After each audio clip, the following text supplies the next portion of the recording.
And this is the section about doors, windows, and the interior of the InterNACHI Home Inspection Standards of Practice course.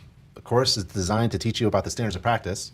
If you want to learn how to perform an inspection, we have courses and a certificate program that's nationally accredited by the U.S. Department of Education for that purpose. So we're in the doors, windows, and interior section. And again, this is a video, a supplementary video that you can play while you're going through the course content yourself. The most common problem that homeowners experience is water intrusion in the form of outside water penetration and plumbing leaks. So when you're doing the interior section of the home inspection, that's what I'm looking for. The interior doors, windows, really takes me about 10 to 15 minutes for the whole house because it's basically a representative number of everything. And I'm looking at the floor, walls, and ceilings, and I'm really looking for watermarks, observed indications of water intrusion. So inside the house, a home inspector should look for signs of water intrusion or material deterioration that may indicate underlying problems in the structural, electrical, plumbing, or HVAC system. Consider getting trained and certified in the application of infrared thermography. Why? Because it helps you perform a better inspection. Thermal imaging is an excellent tool to use in the search for water intrusion and also insulation inspections. Fortunately, InterNACHI has a nationally accredited course and training and certification program and logo that you can get when you become infrared certified. And it's a free online program for members. Let me take you there, see how it looks. And there's the logo. So you become infrared certified, you get a really nice certificate, and we have other resources for you as well. According to the standards of practice, the inspector shall inspect a representative number. All the windows and doors? No. A representative number of doors and windows. How? By opening and closing them. Do you have to tilt them? No. Sometimes I do, but you have to open and close them. The inspector shall inspect the floors, walls, and ceilings. The inspector shall inspect stairs, steps, landings, stairways, and ramps. You have to inspect the railings, guards, and handrails, and garage vehicle doors and the operation of garage vehicle door openers using normal operating controls. The inspector shall describe a garage vehicle door as manually operated or installed with a garage door opener. It's pretty easy to do. And the inspector shall report as in need of correction improper spacing between intermediate baluster spindles and rails for steps, stairways, guards, and railings. The inspector shall report as in need of correction photoelectric safety sensors that did not operate properly, and any window that was obviously fogged or displayed other evidence of a broken seal. Windows and doors. Home inspectors open and close windows and doors, but not all of them. Only a representative number of windows and doors are required to be open and closed. So it's possible that a window has a defect, but it won't appear in the inspection report. How's that possible? It's because a defect must be both observed and deemed to be or considered to be a defect in order for it to be documented. If a home inspector doesn't see a defect, it's not going to be in the inspection report. A home inspector is required to report as in need of correction when a window is fogged. Some home inspectors will open one window in each bedroom, including some window features such as tilt-in sash features like this one in the inspection image. Floors, walls, and ceilings. Check the general condition of all surfaces and remember that cosmetic imperfections are not part of a home inspection. Stains, flaws, blemishes, a door, a bedroom door bumping into a drywall without the bumper there, causing a bump in the drywall is a cosmetic defect. It's not really part of a home inspection. In this inspection image, there are some indications that, observed indications of wood-destroying insects at the baseboard in the corner of the carpeted living room. And this damage was caused by subterranean termites. The home inspector reported the defect, observed damage, and indications of infestation. The type of insect was not identified by the home inspector on purpose. The home inspector recommended correction and further evaluation by a licensed pesticide application and inspection company. And the home inspection is not a wood-destroying organism inspection. It is not a WDO or WDI inspection.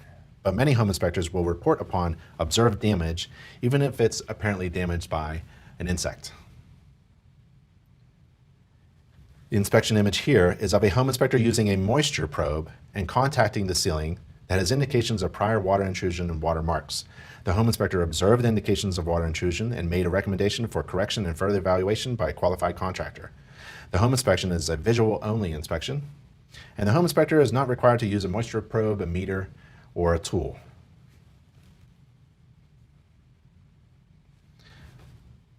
A home inspector may take inspection images, such as this one, in order to help document the observed conditions of the interior at the time of the inspection. Let's go to stairs, since the inspection image was of a staircase. Stairways are one of the most hazardous areas of a home, and stair falls are often fatal. We recommend that you go over the standards and requirements of a stairway and ramp in detail so that, prior to an inspection, you understand what the standards are. You should be trained enough to be able to recognize defects and report them concisely.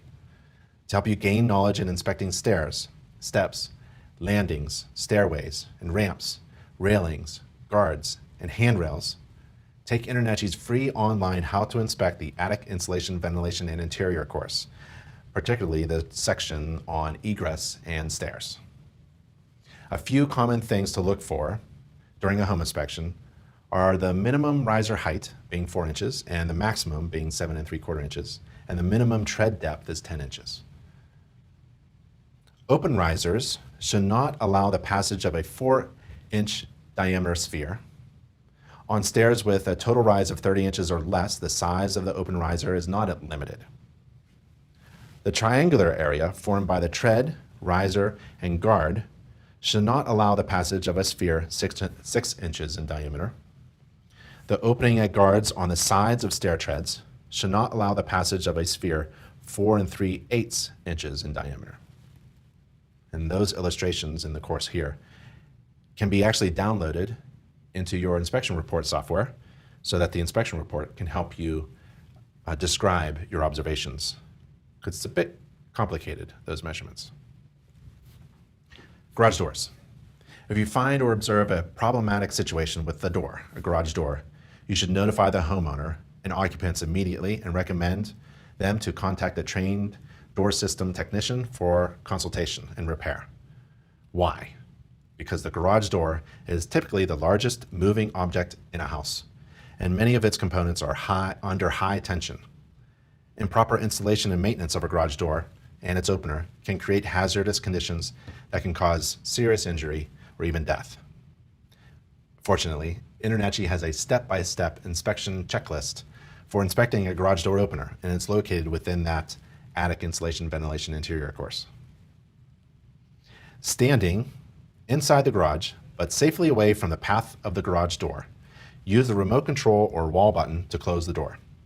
As the door is closing, wave an object in the path of the photoelectric I-beam, such as a 2x4. The door should automatically reverse. Some inspectors wave their foot in the path, but be careful. Stay safe. Structural. Wall and ceiling cracks are usually caused by building settlement, deflection, warping of wood structural elements, or small seasonal movements of building components due to temperature and humidity variations. Seasonal movements will make some cracks regularly open and close. These may be filled with a flexible or paintable sealant, but otherwise cannot be effectively repaired.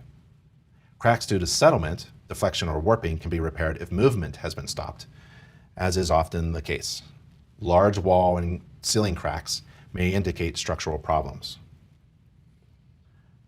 Homeowners often find nail pops, joint cracks, and other signs of minor cosmetic issues, such as rust stains at fasteners or corner beads. The inspection image here is of a home inspector touching a hairline crack at the drywall's corner bead. The home inspector did not observe any indications of major structural movement during the inspection. Home inspectors should check the condition of doors and door frames, including the interior entrance doors, including the interior of the entrance doors and storm doors.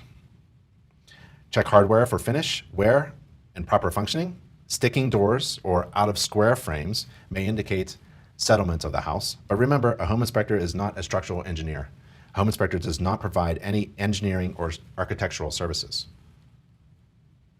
According to the standards of practice, you're not required to inspect paint or wallpaper or window treatments, inspect flooring, floor coverings or carpeting, inspect central vacuum systems. You're not required to inspect for safety glazing, not required to inspect the security systems, not required to evaluate the fastening of islands, countertops, cabinets, sink tops, or fixtures.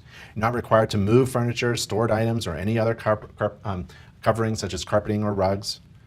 You're not required to move suspended ceiling tiles. You're not required to inspect or move any household appliances. You're not required to verify proper operation of any auto reverse feature of the garage door. You're not required to operate any system or appliance or component that requires the use of special keys or codes. You're not required to operate or evaluate self-cleaning oven cycles, tilt guards or lashes or signal lights. You're not required to inspect microwave ovens. You're not required to inspect elevators. You're not required to inspect remote controls. You're not required to inspect appliances. You're not required to inspect items not permanently installed. You're not required to discover firewall compromises. You're not required to inspect pools or spas or fountains. You're not required to determine the structural integrity or leakage of pools or spas. There's a lot you're not required to do. And that is the section of doors, windows, and interior. And there's a quiz after this. Have fun. See you in the next section.